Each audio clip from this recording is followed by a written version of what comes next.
Greetings, Remnant Church and online friends. Welcome to another midweek refuel where we seek out the ancient Christian knowledge in order to save us a little spiritual time. Please take a moment to smack the like and the subscribe buttons. It'll help you and it helps us. I appreciate that. And last week, if I remember right, I bemoaned and fretted over the fact that Augustine is a little bit obsessive compulsive in his drive to nitpick and analyze each and every part of his existence through the lens of the church. It is exhaustive, and as with most things exhaustive, it is exhausting. He has already gone through every pleasant sensation that he can think of, every pleasure that he can recall. He has analyzed all hedonistic sensations that have come his way and found them to be nothing but distractions from the call of the higher life and from the thought process of the higher life or the blessed life. He has over the course of a few weeks here, he has pondered epistemology, questioning how he knows anything at all. And today, he notices something else. Today, he notices that the dead corpse has as much attraction as the burlesque show, even if the pleasures are different in kind. So I'm thinking to myself, hey, Brother Augustine, can we slow down a bit? You have successfully convinced me that hedonistic pleasures are a problem. Well, shoot, Augie, you have me nearly convinced to become a desert father and abandon all earthly trivialities and move to the desert away from everyone. You have me questioning, Augie, the goodness of any pleasurable act for the sake of pleasure alone. Is it permissible? All the way down to and including Little Debbie snacks. Augie. I confess, I own up to the horrible truth that is me. The Twinkie does indeed hold far too much sway over my thoughts and my actions. But Augie, this bit of spiritual gymnastics makes me feel helpless, makes me feel helplessly lost, and it makes me feel as though I will never be found or escape the satanic simulation without recourse or hope of deliverance. The Bible promises an easy yoke, Augie. You've read it. I know you have, Augustine. The Bible promises that Christ's yoke is easy. What you, Augie, are describing is a paranoid nightmare within a schizophrenic delusion, a prison of the mind. And then, after you have finally convinced me to sell all that I am and close my eyes to every seduction of the flesh, you then throw knowledge and the pursuit of knowledge under the bus too. Why, Augie? Why? Last week already had me wondering if Augustine was over the top or worse, insane. Perhaps I myself wasn't taking the spiritual journey as seriously as I should be taking it. Not according to Augustine. Someone with the spiritual chops of Augustine or an Ambrose, well, when you encounter these, it makes you humble. And it makes you humble yourself in their presence because they are spiritual giants, and ask the question that is so hard for everyone out there to ever ask themselves. And that question is this: am I wrong? And then, after following Augustine through epistemological labyrinths and hedonistic traps, he dumps us in the middle of a system of deception which makes the title Satanic Simulation fall far short of the horrendous and macabre truth. The lust of the eyes, and that's a phrase he'll use over and over again in today's reading, the lust of the eyes extends well beyond the usual suspects. And speaking of this newly discovered shortcoming, Augustine says of it that it is, quote, not for pleasure of the flesh, but for experience through the flesh. This greed cloaks itself in the name of research and knowledge. It is named in the Word of God the lust of the eyes, unquote. Augustine believes that this lust of the eyes talk is the generic statement used by God in heaven in the scriptures to describe to us all sense received pleasures, no matter which sense that comes in. Or as he says, quote, thus sensory experience is generically called the lust of the eyes, as I have said, because the other sense, by analogy, also claim for themselves the task of seeing, in which eyes hold the first place when they seek acquaintance with a thing, unquote. This shortcoming is very deceitful because it has the ability to make itself appear noble. Who would tell their child or their children that they are studying far too hard? Slow it down. Which employer would reprimand an employee who was constantly improving their work and their knowledge about the work? Which spouse, significant other, would tell the significant other to please stop learning things? The only time in which someone might be called down in situations such as these is if the personal relationships of that driven person are on the line because of their being driven towards knowledge.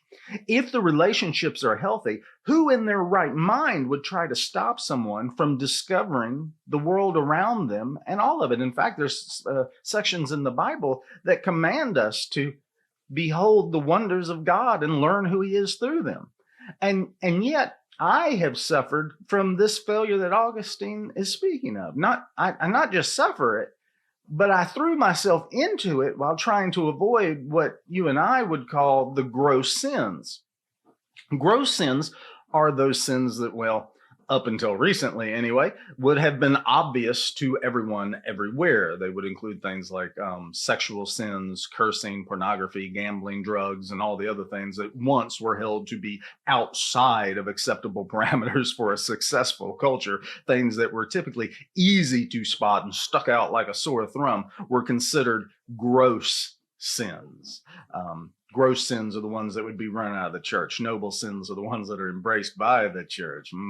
When you get rid of a sin or a habit in your life, when you expel it through the power of Jesus Christ and the exercise of your free will, you need to fill that hole. If you do not fill that hole, it will fill itself. As surely as the demon and his 7 friends return to the abandoned house, so will your victory fail if you fail to fill the void with something good. I filled the void with the pursuit of knowledge, but now after reading Augustine, I must confess the lust of the eyes goes well beyond the pretty skirt, doesn't it? The lust of the eyes can find its terminus in corpses as easily as it can in Betty Davis's eyes. And so we find that within the Satanic simulation, the self-help, the self-cure is, well, just another simulation and deception. You cannot save yourself from it. You must reach out to the helping hand that breaks through it and down into it to pull you up out of it and give you the faith to walk firmly on the surface of chaos. Noble sins, what we just mentioned, noble sins are a lot trickier. Noble sins clothe themselves in righteousness and parade around as virtue, giving kids an award for just showing up, saying the nice thing instead of the truthful thing, and indulging in gossip while calling it prayer requests. These things, and many, many others, disguise themselves as dignified, finding offense at the socially programmed construct instead of finding offense at the sin. We give them a pass because we prefer false niceness. Oh, to love made difficult kindness. The church was nice to some sins in the last 30 years in order to get the sinner into the door. I understood that, but it went awry. Unfortunately, that niceness itself became the dogma of the dying church, while the truth in love, or what I call kindness, became the exception and frowned upon. Not just the exception, but in many cases and in many churches throughout the nation, here and in Europe, the righteous and biblical mandate for our actions became what was taboo and socially unacceptable. A complete inversion during the 70s. Every time they show us a satanic movie, they'd invert the cross, and that inversion was symbolic. Satanism takes everything and inverts it, and we are now in the land of inversion.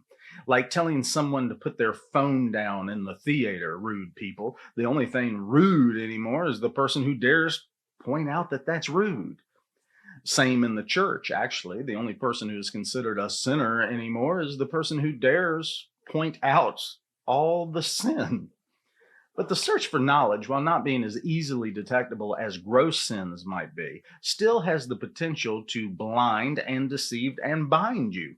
Many intelligent men and women throughout time have been caught up in the occult arts. You name one of them, they're probably there. Someone as familiar as Sir Isaac Newton. After you reach the end of the common library books, after you've read everything that is on the common aisle, well, after that, you're left with little options, aren't you? You must either rehash the same journey over and over and over again, or you can avail yourself of the darker corners of the library. You know, the books your mother and youth pastor told you to stay away from. And this is exactly what happens in the lives of many people who are caught up in this noble sin. Augustine says, quote, "It is for this same reason, with this same goal of perverse knowledge, that men seek what they do by the magic arts," unquote. And that is as true today as it was in Augustine's time. In one of C.S. Lewis's books, Lewis struggles with the origin of most of our sciences and medicines. And if I remember right, he uses aspirin as an example. I wish I remembered the exact book. I'd like to give that to you. He said he would take his aspirin. Lewis said he would definitely take his aspirin if he was feeling bad, but that he had trouble with the idea all the same. And after hearing him and I think understanding him, well, he's infected me with that same hesitation. And like him, I too am going to take my aspirin if I feel bad. But that being said, it irks me all the same. Aspirin is from science. And boy, didn't we learn about science over the last 4 years. Aspirin is from science, sponsored by Pfizer. Specifically, aspirin is from the branch of science that we call chemistry. Chemistry is from that branch of science or proto-science that we call alchemy. Alchemy is an occult science. And if you follow this road down chemistry, astronomy, psychology, well, you end up with a startling realization. Our science is the evolution of our magic. Magic is prohibited in the Bible. Magic is the creature's rebellious desire to wrestle control of the reality matrix out from under God and bend it to the magician's desires. So too does science seek to bend the reality matrix to the scientist's imagination. Both disciplines, science and magic, seek to usurp control of the natural order from the chaos of nature or from the mighty arm of its creator. Therefore, I will take my aspirin, but I don't have to be happy about it. I shall also look cross-eyed at it each and every time I have to take it. Well, let's hear what Augustine has to say this week, and we'll be turning to Book 10. We will be looking at chapters 35 and 35 only. And if you need a copy, you can get a public domain version of Augustine's Confessions straight from Project Gutenberg, and I'll try to put that link down in the description below. Again, starting at the top of chapter 35. Moreover, there is another form of temptation that is perilous in manifold ways. Beyond the lust of the flesh, which is present in all sensory delights and pleasures, and in service of which those who depart from you perish away, there is in the soul a certain vain and inquisitive greed that works through all the senses, not for pleasures of the flesh, but for experience through the flesh. This greed cloaks itself in the name of research and knowledge. As this greed exists in the desire to become acquainted with things, and as the eyes are the sense by which we chiefly gain such acquaintance, it is named in the Word of God the lust of the eyes. It is the faculty of seeing that properly pertains to the eyes, but we use this verb also of other senses. When we refer to their cognitive powers, we do not say hear or smell or taste or feel how bright something is.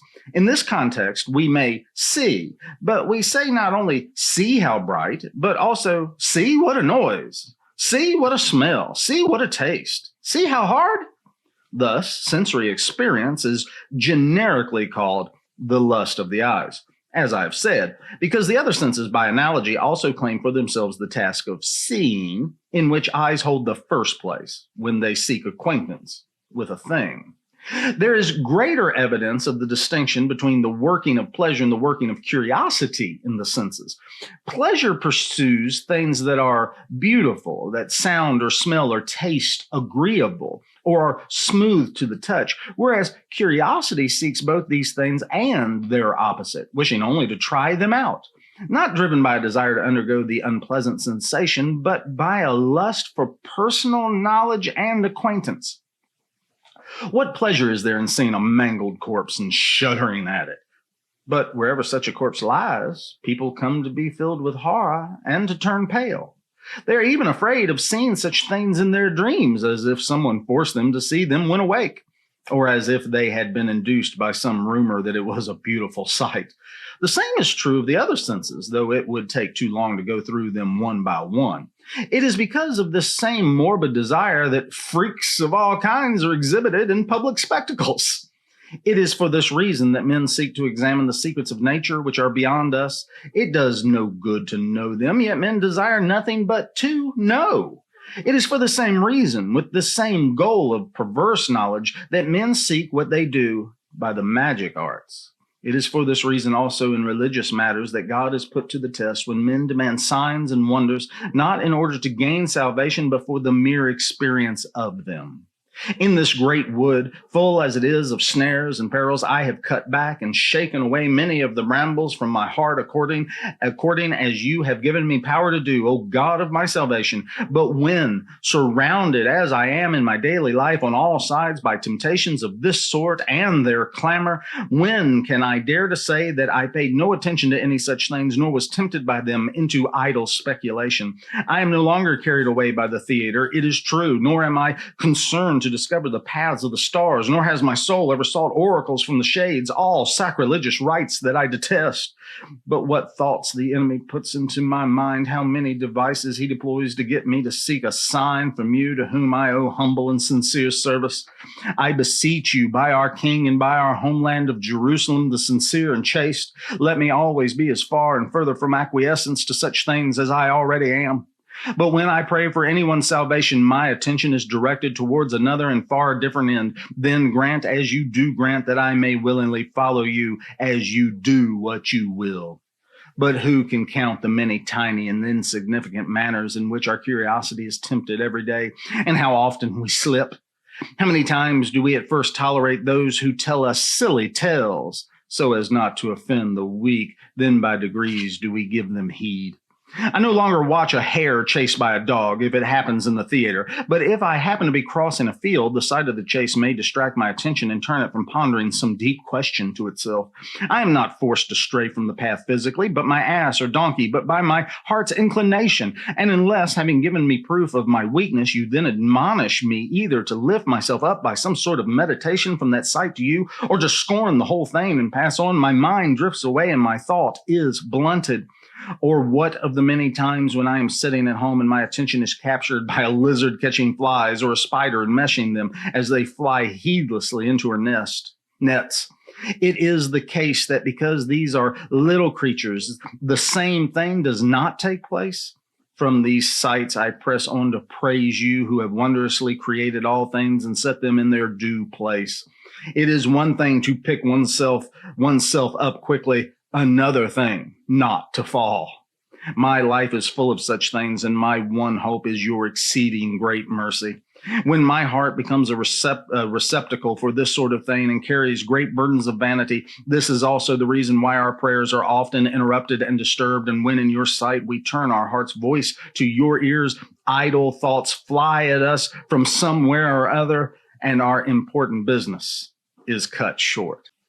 I don't know if we need to torture ourselves like poor Augustine does, but at the same time, I'm not sure we shouldn't either. He struggles, and his words will go down throughout history, and his words will cause people like me to struggle further. There are a lot of people who don't struggle, don't wish to struggle, and avoid struggling. I bet you 1,000,000 to 1 that we will never read their book for the refuel. One way or another, struggling spiritually is good. Jacob had his name changed during the great wrestling with God to Israel, he who wrestles with God. Like I said, I'm not sure if we have to wrestle like Augustine does, but here is what I am sure of. I must wrestle with Augustine because he wrestles with God. And if I wish to achieve anything of eternal significance, then I too must join Augustine on the wrestling mat and lean towards the one who will subdue me in the end. While the Satanic simulation uses its dark magic to lull you to sleep, God demands that you wrestle awake. Wrestling will keep you awake, and being awake might just be your saving grace. The Gospel of Luke tells us this, quote, "Stay awake at all times, praying that you may have strength to escape all these things that are going to take place and to stand before the Son of Man," unquote. We are not woke. We are awake. Paul, through over 2,000 years of time and space, warns us with this: be watchful, stand firm in the faith, act like men, be strong. Christ is King. Hail to the King.